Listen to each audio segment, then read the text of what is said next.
Hello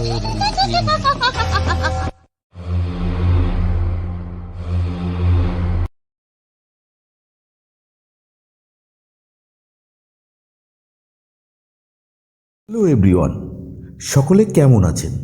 আশা করি সকলে ভালো এবং সুস্থ আছেন। স্টোরি ইন 003 চ্যানেলে আর শুনবেন আরও এক ভয়ঙ্কর ভূতের গল্প। আমাদের সকল গল্পের আপডেটের জন্য সাবস্ক্রাইব করুন আমাদের ইউটিউব চ্যানেল স্টোরি ইন 003। গল্পটি ভালো লাগলে লাইক, কমেন্ট ও বন্ধুদের মধ্যে শেয়ার করে আমাদের পাশে থাকুন। গল্পের সূত্রধর আমি, আপনাদের প্রকাশ। অন্যান্য চরিত্রে অমল, তিতলি ও বিশু। সহযোগিতায় পপি। পোস্টার ডিজাইন করেছেন তিতলি। শুরু করছি গ্রাম বাংলার ভয়ঙ্কর ভূতের গল্প, শিউলিবেড়া গ্রামের ভয়।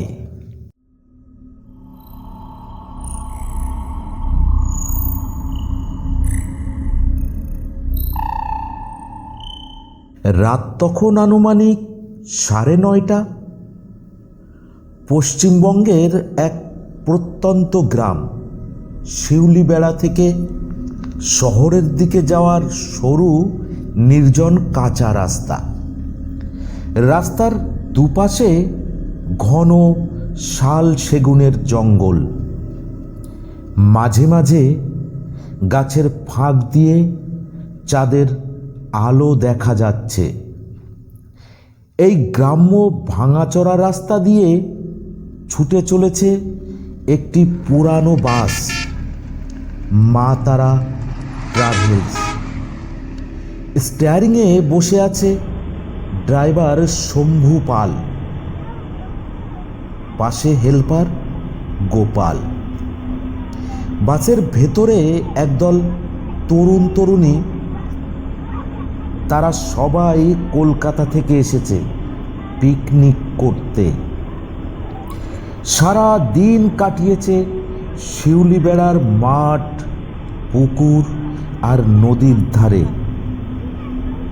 এদের মধ্যে রাহুল ও মৌমিতা নিজেদের মধ্যে বলাবলি করছিল, এই গ্রামটা একদম ছবির মতো, তাই না? একদম ঠিক বলেছিস, ঠিক যেন সিনেমার সেট। ভেতরে তখন গান চলছে, হাসি, হাততালি, মজা। কারো চোখে ক্লান্তি নেই।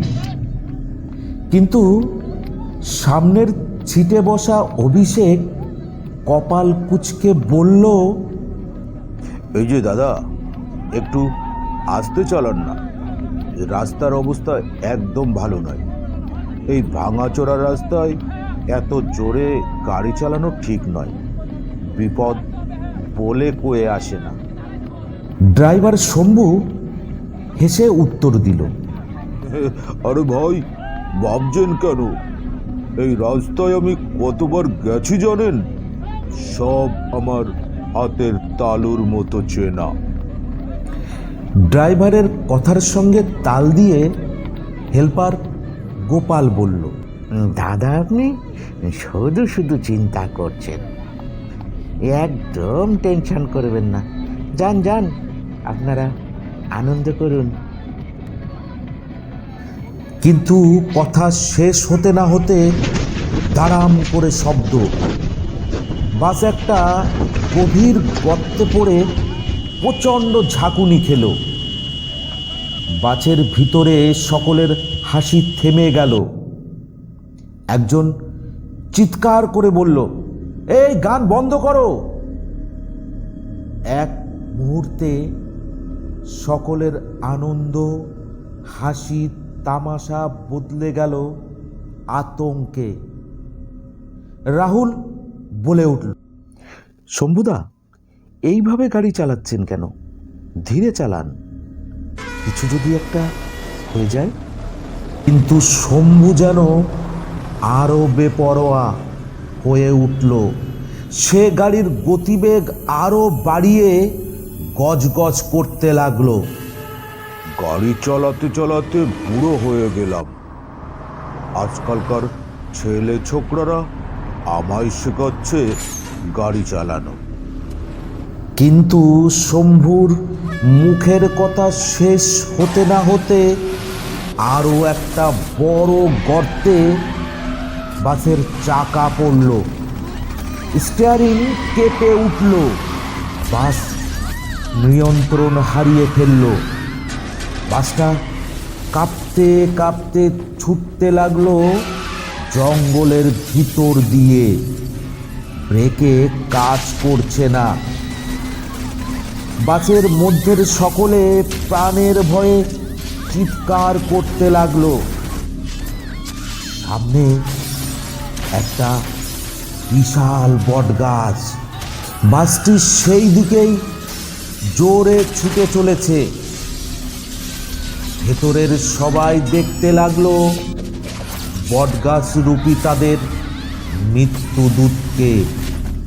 গাছটি ক্রমশ বড় হতে লাগলো, আর তারপর বাসটা সজোরে ধাক্কা মারল বট গাছে।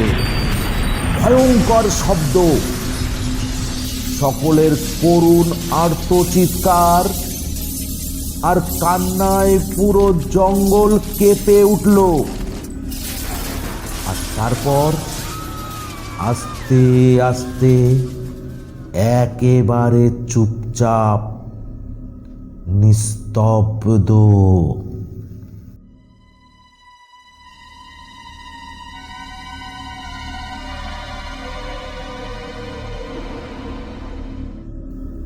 পরদিন সকালে গ্রামবাসীরা খবর পায়, কেননা যেখানে অ্যাক্সিডেন্ট হয়েছে সেটা গ্রাম থেকে বেশ কিছুটা পথ দূরে। গ্রামবাসীরা এসে দেখে চারিদিকে রক্তাক্ত দেহ ছড়িয়ে ছিটিয়ে পড়ে আছে। কাউকে চেনার মতো নেই। গ্রামের মেম্বার হরিপদ মণ্ডল কাঁদতে কাঁদতে বলল, হায় ভগবান, এরাই তো কাল আমাদের গ্রামে পিকনিক করতে গেছিল। এতগুলো ছেলে মেয়ে এইভাবে চলে গেল। গ্রামবাসীরা থানায় খবর দিলে পুলিশ এলো। অ্যাম্বুলেন্সে খবর দেওয়া হলো। সব মৃতদেহগুলি নিয়ে যাওয়া হলো কাছের ব্লক হাসপাতালে। হাসপাতাল কর্তৃপক্ষ সকলের বাড়ির সঙ্গে যোগাযোগ করে। সবাই তাদের স্বজনদের ডেড বডি কাঁদতে কাঁদতে নিয়ে চলে গেল, কিন্তু দুটো লাশ পড়ে রইল। ড্রাইভার শম্ভু আর হেল্পার গোপাল। তাদের নেবার জন্য কেউ এলো না। হসপিটাল থেকে আরও 2 দিন রাখা হলো মৃতদেহ দুটো মর্গে। শেষমেশ ঠিক হলো এদের দাহ নয়, মাটিতে সমাধি দেওয়া হবে, কারণ তাদের পরিচয় ঠিকমতো বা পাওয়াই যায়।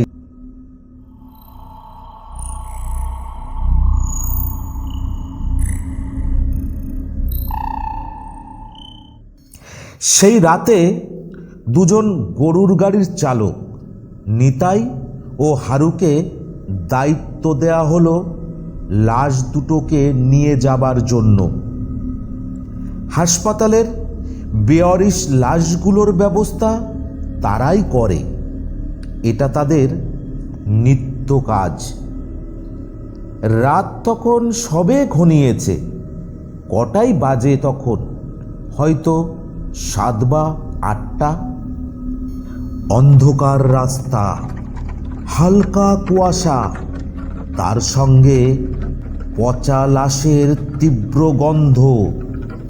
এই কাজ নিতাই ও হারুর নতুন নয়, তবুও আজ যেন গাটা কেমন ছমছম করছে। নিতাই গামছা দিয়ে নাক মুখ ঢেকে বলল, এই গন্ধে তো গা গুলিয়ে উঠছে, বমি না হয়ে যায়। চুপ করে চল তো, একটু গেলেই তো শ্মশান। গাড়ি এগোতে লাগলো। হঠাৎ একটা কালো ছায়া রাস্তা পার হলো, আর ঠিক তখন পাশে একদল শেয়াল ডেকে উঠল। নিতাই থেমে গেল। সে ভয়ে ভয়ে বলল, হারু, ওটা ওটা কি ছিল রে? একদম পিছনে তাকাবি না, এগিয়ে চল, আর একটুখানি পথ। কিছুক্ষণ পর তারা পৌঁছালো পুরানো শ্মশান ঘাটের কাছে। এখানেই তারা ডেড বডি দুটো মাটিতে পুঁতে দেবে। তারা গাড়ি থেকে নামলো। ঠিক তখন কোথা থেকে এক ঝটকা ঠান্ডা হাওয়া তাদের শরীর কাঁপিয়ে দিল।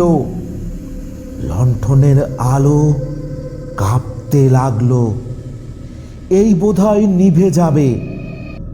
হঠাৎ গরুগুলো চিৎকার করে ছটপট করতে লাগলো।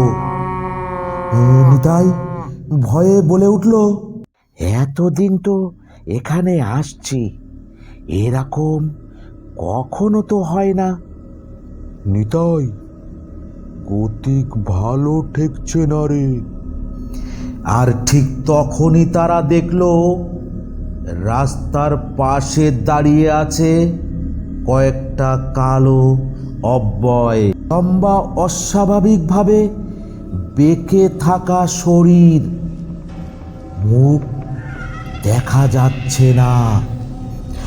প্রচন্ড ভয়ে নিতাই কাঁপতে কাঁপতে বলল, হারু, এরা এরা কারা?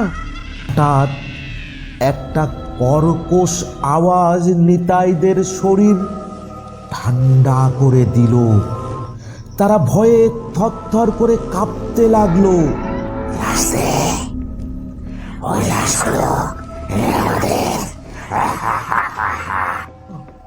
এগুলো এগুলো আমরা শ্মশানে নিয়ে যাচ্ছি। তোমরা তোমরা কারা? তারপর ভয়ঙ্কর এক হাসি। শ্মশান? ওরা মানুষ ছিল না, ওরা ওরা খুনি। ওদের জন্যই আমরা মরেছি। নিতাই আর হারুর অবস্থা তখন শোচনীয়। তাদের বুক দ্রুত ওঠানামা করতে লাগলো। এর মধ্যে গরুগুলো দড়ি ছিঁড়ে কোথায় ছুটে পালিয়েছে তার কোনো ঠিক নেই। কালো ছায়াগুলো ঝাঁপিয়ে পড়ল, গাড়ি থেকে লাশ দুটো টেনে নামিয়ে ছিঁড়ে ছিঁড়ে খেতে শুরু করলো। হাড় ভাঙার আর মাংস ছিঁড়ে নেবার শব্দে চারিদিক কেঁপে উঠল। হারু চিৎকার করে বলল, নিতাই, বাঁচতে চাইলে পালা, দৌড় লাগা।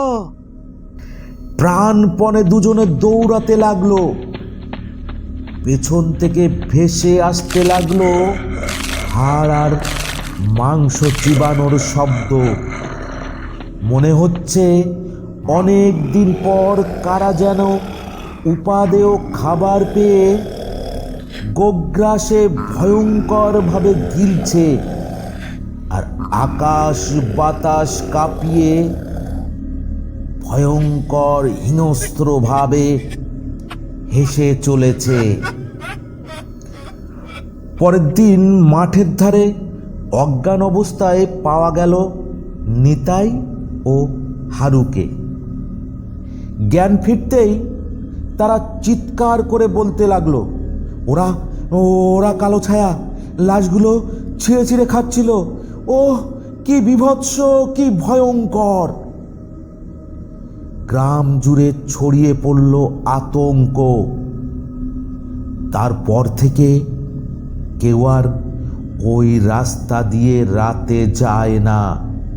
স্থানীয়রা বলা বলি করে, এখনো ওই শ্মশানের পাশে শোনা যায় হাসি আর হাড় চিবানোর ভয়ঙ্কর বিভৎস শব্দ।